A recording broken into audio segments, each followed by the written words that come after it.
Yo me llamo Manuel y lo que voy a contarles pasó hace muchos años, cuando todavía era joven y trabajaba en la milpa de mi padre, allá en Yucatán. Era 1997. Me acuerdo bien porque ese fue el año en que empecé a encargarme de todo yo solo, de las tierras en temporada de siembra. Y como suele pasar en el campo, uno a veces tiene que trabajar de noche, con la luna iluminando, porque el día lo ocupas en otras cosas, porque el calor no te deja. Yo estaba acostumbrado a los sonidos de noche, los grillos, los sapos, los tecolotes que se oyen a lo lejos. No me daba miedo. En el campo, uno aprende a vivir con la oscuridad. Pero esa noche, algo distinto me pasó. Algo que no he podido olvidar en todos estos años. Todo comenzó alrededor de las 11. Estaba acomodando las herramientas, revisando que la coa y el machete quedaran listos para la mañana siguiente. Fue entonces cuando escuché unas risas de niños. Primero pensé que era mi imaginación, pero ¿qué niños iban a estar corriendo por la milpa a esas horas? No tenía sentido, pero se escuchaban claras, como si jugaran a las escondidas entre las plantas. Una risa por allá, otra por acá cerca de mí, hasta que me quedé quieto, con el machete en la mano, tratando de ubicar de dónde venían. Lo raro fue que no se alejaban. No eran risas de niños que pasan y siguen su camino. Era como si rodearan, como si se burlaran de mí. Y les juro que sentí un escalofrío, porque aunque trataba de convencerme que eran pájaros o algún animal, mi corazón sabía que no era así. Me armé de valor y caminé entre las plantas de maíz. Y ahí me encontré con la primera cosa extraña.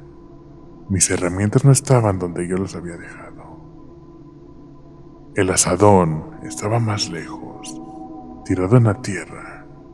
La coa estaba volteada, con la punta hacia arriba, como si alguien lo hubiera puesto así al propósito.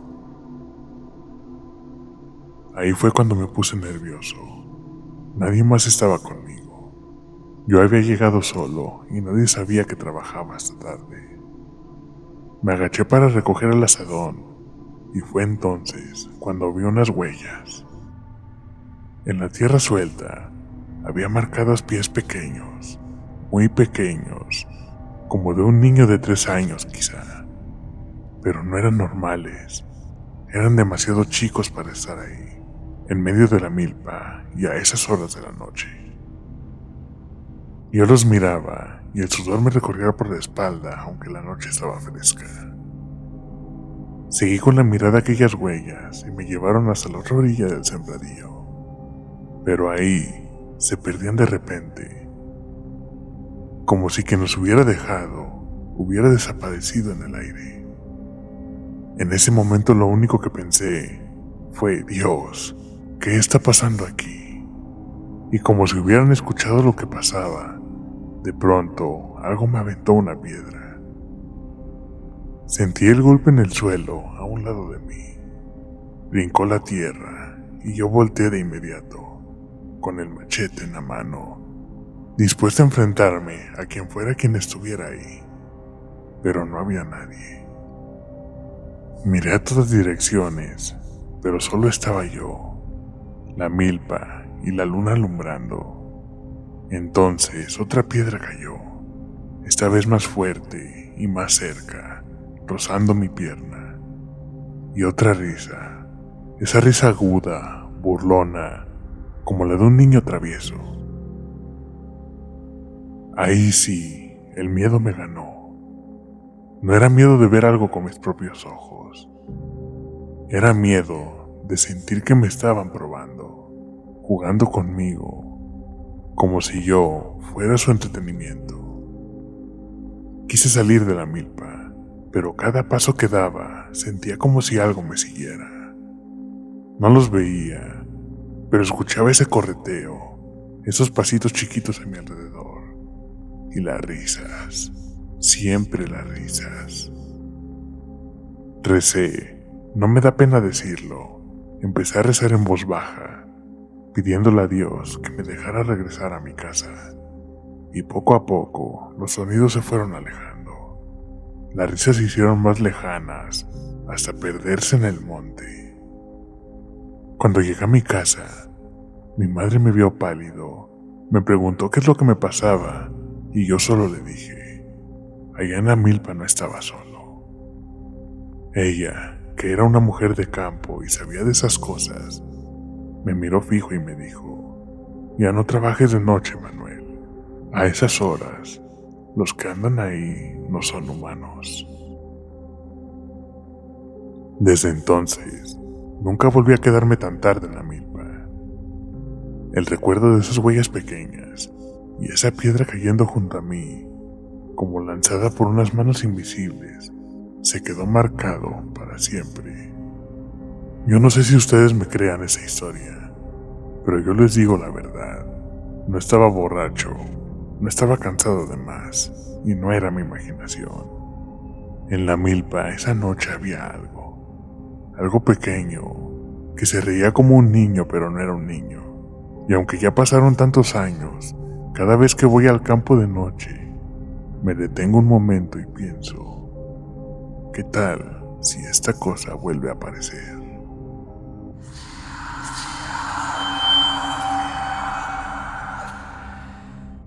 Esto pasó ya hace algunos años, en la comunidad donde nací, allá en la sierra de Jongolica, en Veracruz. Yo me dedico al campo, como casi todos aquí. Desde muy joven trabajo la tierra con mi papá, y aunque he escuchado historias de chaneques toda mi vida, nunca pensé que me tocaría vivir algo así. Todo comenzó con cosas pequeñas. Un día no encontré el asadón. Juraba que lo había recargado en la pared como siempre, junto al gallinero. Pensé que se me había olvidado en la parcela, así que caminé hasta allá para buscarlo. Pero no estaba. Volví molesto a casa y al día siguiente lo encontré encima del tejado de lámina. Me pareció raro, pero creí que algún chamaco andaba de chistosito, aunque lo que vino después ya no era normal. Desapareció un machete nuevo, de esos buenos, pesados, de hoja ancha. Nadie más que yo lo había usado.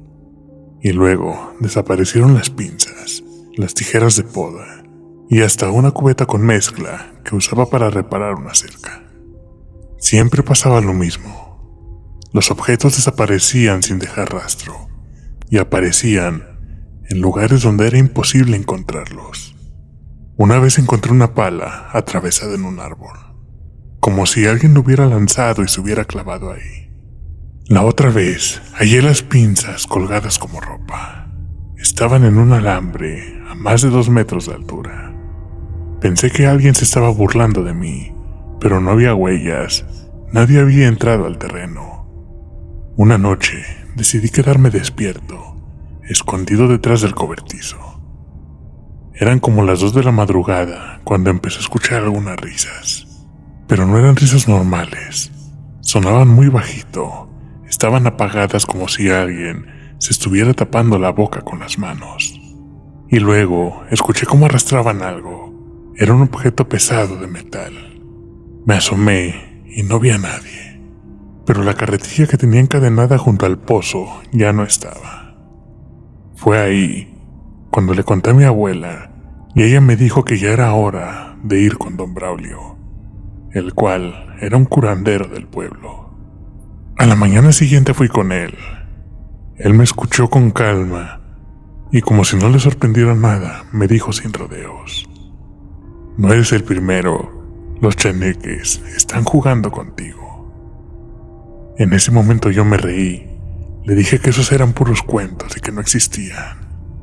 Pero él solo me miró y me preguntó: ¿y si es puro cuento, entonces para qué estás aquí? Su respuesta me dejó sin palabras, y lo único que pude hacer fue pedirle ayuda para parar con eso. Salí de ahí con la indicación de dejarles una ofrenda. Podían ser dulces, o un pan fresco con un vaso de leche. Esto debía ponerlo debajo del árbol más viejo del terreno. Esto fue lo único que me pidió ese curandero. Un poco dudoso lo hice.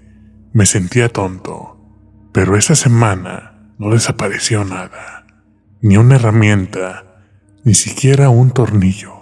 Y así seguí. Cada lunes en la noche les dejaba un paquetito envuelto en hojas de plátano.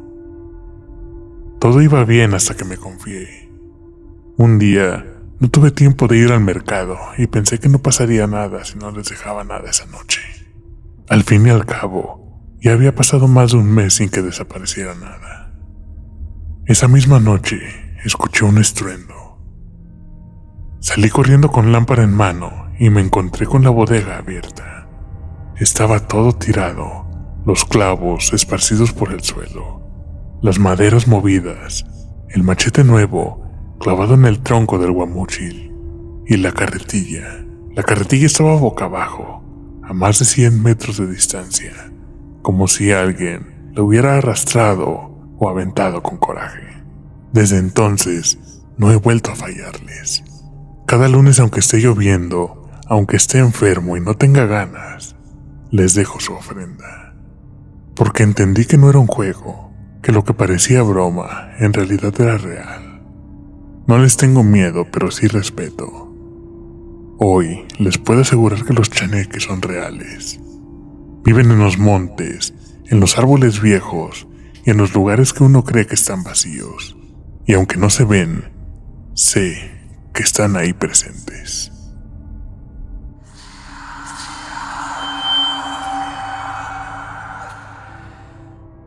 Nunca pensé que me pasaría algo así, en el mismo terreno en el cual, hace unos años atrás, tuve la fortuna de nacer.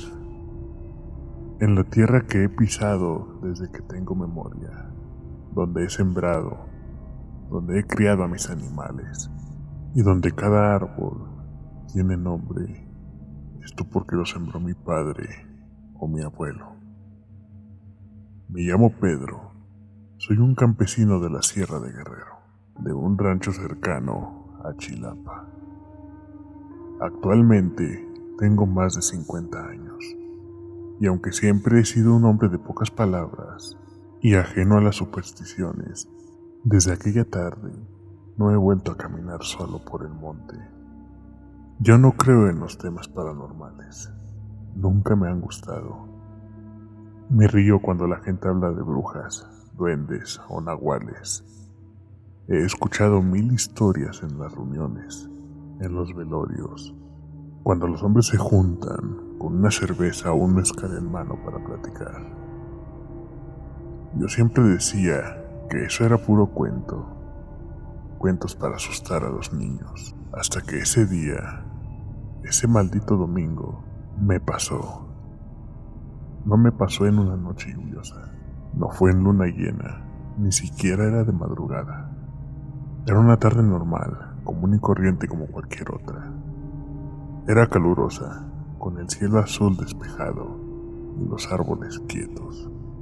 Había pasado la mañana arreglando unas tablas y después de comer decidí salir a revisar unas cercas del potrero que se habían caído en la última tormenta.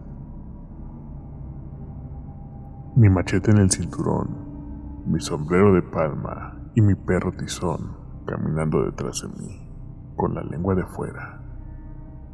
Siempre me acompañaba. Era un perro negro, orejón y valiente como él solo. El camino era el mismo de todos los días. No hay forma de perderse ahí. Lo conozco de principio a fin porque es mío. Lo conozco como si fuera parte de mi cuerpo. Salgo al patio, cruzo el portón de alambre, paso por un corral viejo que ya está todo torcido por el tiempo. Cruzo un arroyo seco y luego doblo rumbo a la cerca. Son menos de 10 minutos caminando y a veces hasta con los ojos cerrados lo he hecho. Pero ese día algo cambió. Desde que bajé la loma, noté que el aire estaba más denso, como caliente, pero no del sol. Era como si pensara, No sé si me explico. No corría ni una pizca de viento. No se escuchaban los pájaros. No se escuchaban los grillos. No se escuchaba absolutamente nada. Era como si el bosque se hubiera quedado sin vida. Y eso, para alguien como yo, que ha vivido entre los árboles y los animales toda su vida, se siente de inmediato. Uno lo nota, uno lo sabe, porque el monte te habla, y cuando se calla, es porque algo no está bien. Tizón también lo notó. Íbamos en medio del camino del arroyo cuando mi perro se detuvo. Fue así de golpe, erizó todo el lomo, bajó las orejas y empezó a gruñir. Esto mirando unos arbustos que estaban justo al lado del sendero. Yo me paré, volteé a ver y no vi nada. Solo ramas, zacate seco y un tronco caído. Pero él no dejaba de gruñir. Y de pronto, como si hubiera visto algo que lo aterrorizó, echó para atrás, con la cola entre las patas. Eso, la verdad sí que fue extraño. «Tizón», le grité. «Tizón, ven pa' acá. ¿Qué tienes?» Nada, ni volteó. Se fue directo a la casa. Y ahí fue cuando me dio mala espina. Pero yo seguí. Crucé el arroyo seco, que no llevaba agua desde hace semanas, y empecé a caminar hacia la cerca. Solo que esta vez caminaba y caminaba y no llegaba. Me empezaban a doler las piernas. Veía el mismo árbol seco una y otra vez, el mismo tronco podrido, la misma roca con musgo, como si el camino se repitiera, como si estuviera dando vueltas en círculos por horas. Entonces me paré en medio del sendero, sudado, me limpié el cuello con el sombrero y miré alrededor. Estoy a 300 metros de mi casa, pensé. Esto no tenía sentido. Volté nuevamente y todo era igual.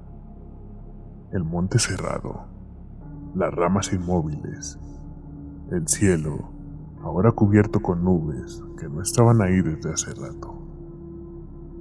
Algo no estaba bien. No me gusta decirlo, pero lo sentí. Lo sentí en el pecho, en el estómago, como si alguien me observara, como si algo caminara detrás de mí sin dejarse ver. Y fue ahí cuando empezó.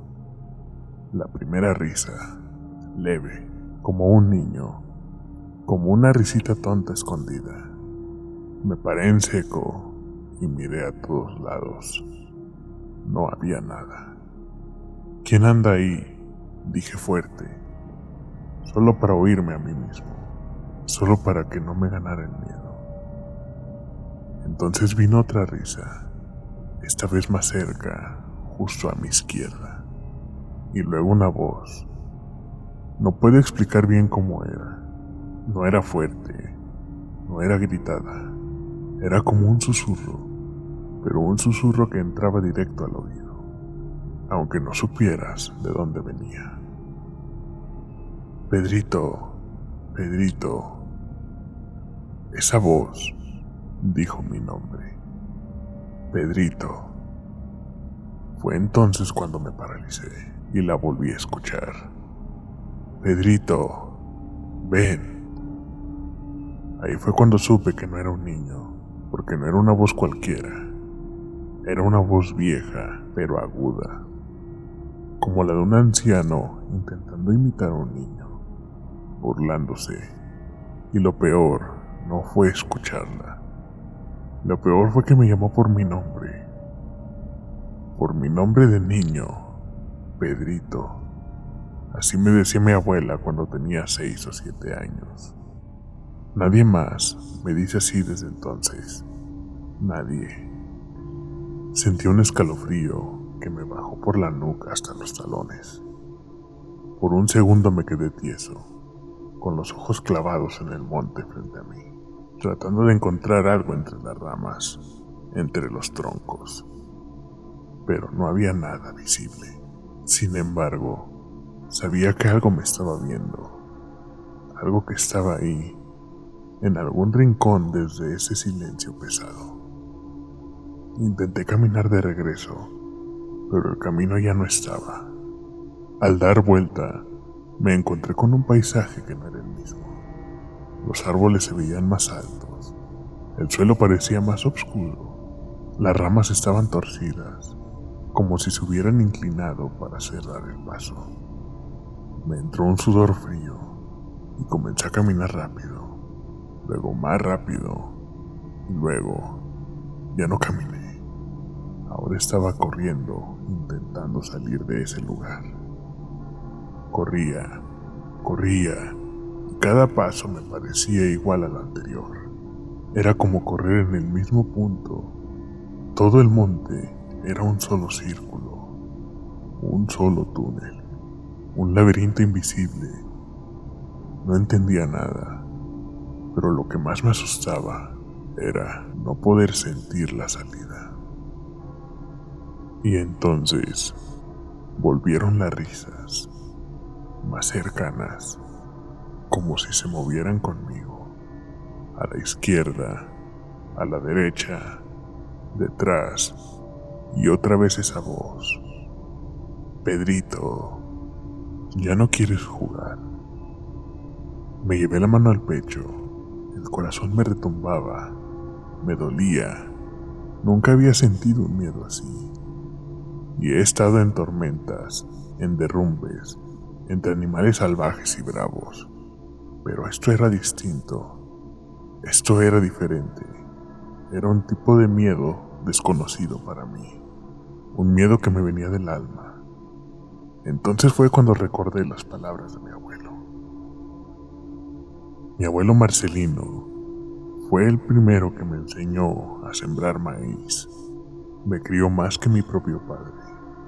Siempre me decía que en el monte hay cosas que no se deben nombrar. Y cuando alguien se perdía sin razón, él decía lo mismo. Lo jaló el duende. De niño, yo le tenía respeto cuando hablaba de eso. Aunque no creía del todo, por dentro, algo me decía que no debía burlarme.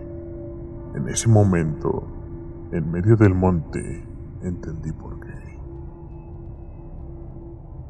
Si el duende te pierde, no le hables, no le contestes, porque si le contestas, ya no te dejará ir. Ponte la ropa al revés y camina sin mirar atrás, por nada del mundo. Esas fueron las palabras que me dijo mi abuelo, así que eso hice. Me quité la camisa, mis manos estaban temblando, así que la volteé como pude. Ya volteada me la puse al revés como él dijo. Luego me quité el sombrero y lo volteé también. Lo apreté contra mi cabeza, cerré los ojos por unos segundos, respiré hondo y comencé a caminar. No sabía dónde, pero me obligué a ir en línea recta. Aunque las ramas me cortaran la cara, aunque el suelo estuviera inclinado, aunque las voces siguieran hablándome al oído, no volteé y no respondí. No te vayas, Pedrito. Ya te cansaste. ¿Por qué te vas si apenas estamos comenzando? Cada palabra era como un cuchillo. Cada paso era como una batalla. En el monte que no me quería dejar ir. En un momento escuché un silbido agudo, larguísimo, como el que hace un niño cuando quiere llamar tu atención, pero con algo más, como si en medio del silbido se escondiera otro sonido más grave y más oscuro. No contesté, me tapé los oídos y seguí caminando. La tierra se sentía diferente bajo mis pies. Era como más blanda, como si no pisara el suelo firme, sino algo que se hundía apenas ponía el pie. De pronto, un crujido, como si algo me siguiera justo detrás de mí. Me mordí los labios para no voltear. Tenía un impulso tremendo de gritar y ver quién estaba detrás de mí, pero no lo hice. Recordé las palabras del viejo: si volteas, ya no regresas. Y yo quería volver, quería salir. No sé cuánto tiempo caminé. Pudo ser media hora o 3 horas. Perdí la noción del tiempo. La luz bajaba y el monte se oscurecía. No tenía reloj, pero sabía que se acercaba la noche y no quería que me agarrara ahí adentro. Sabía que si oscurecía del todo, no saldría más. Mis piernas ya no daban, sentí la garganta seca, el corazón me golpeaba en las sienes y el machete me pesaba como si fuera una piedra. Pero no paré. Y entonces vi algo. Una cerca, un poste de madera. Corrí hacia él. Era mi cerca, la misma que iba a revisar. Del otro lado estaba el corral viejo. Y ahí, del otro lado del corral, vi una linterna, una luz que se movía y una voz. Pedro, Pedro, ¿dónde estás? Era mi hermano. Grité, corrí, me tropecé. Caí de rodillas, pero llegué. Mi familia había salido a buscarme. Eran casi las 9 de la noche. ¿Dónde chingados estabas, Pedro?, me gritó mi cuñado. Te estuvimos llamando y ahí vamos a ir hasta el pueblo por ayuda. Si apenas salía a las 5, contesté sin aire. Pedro, son casi las 9. Te perdiste más de 3 horas.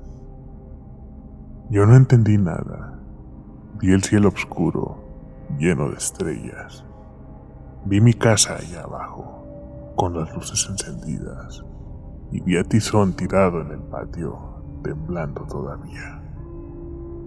Ahí fue cuando entendí que había salido de algo donde no todos logran salir. Esa noche no hablé mucho. No podía. Solo me acosté en el petate, con la ropa aún al revés, temblando, en shock. Y soñé con esas risas, con los árboles que se movían, aunque no hubiera viento. Y con esa voz que me decía, Pedrito, desde algún rincón del mundo. Desde entonces, nunca salgo del monte sin llevar algo conmigo. A veces una prenda al revés, a veces un escapulario que me dio mi madre, y a veces solo una oración en mi cabeza. No sé si fue un duende, no sé qué fue, pero sé que no era un juego, y que si hubiera volteado, quizás en este momento no estaría contando esto. Si estos relatos te estremecieron, al final de este video encontrarás más historias que estamos seguros que te dejarán impactado. Recuerda que tú también puedes formar parte de esta comunidad de almas en pena. Suscríbete y activa la campanita para no perderte ningún relato. Déjanos tu comentario y si este video te gustó, regálanos un like. Eso nos ayuda bastante a seguir trayéndote más contenido como este. Si tienes una experiencia paranormal que quieras contarnos, puedes escribirnos al correo elllantodelasalmas@gmail.com o mandarnos mensaje directo en nuestras redes sociales. Gracias por acompañarnos y recuerda que en el llanto de las almas nos atrevemos a contar lo que nadie más se atreve a decir. En el llanto de las almas nos atrevemos a contar lo que nadie más se atreve a decir.